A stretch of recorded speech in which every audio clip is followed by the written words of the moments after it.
A on im reče: kako kažu da je Krist sin Davidov? Da sam David veli u knjizi psalama: reče Gospod gospodinu mojemu, sjedi mi s desna, dok ne položim neprijatelje tvoje za podnožje nogama tvojim. David ga dakle nazva gospodinom. Kako mu je onda sin?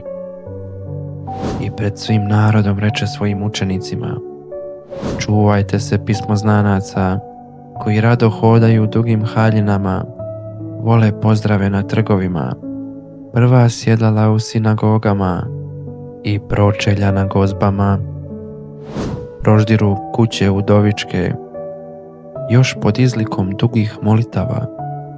Stići će ih do oštrija osuda. Pogleda i vidje kako bogataši bacaju u riznicu svoje darove, a ugleda i neku ubogu udovicu kako baca onamo 2 novčića.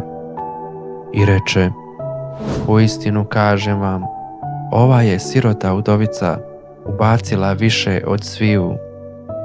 Svi su oni zapravo među darove ubacili od svog suviška, a ona je od svoje sirotinje ubacila sav žitak što ga imaše.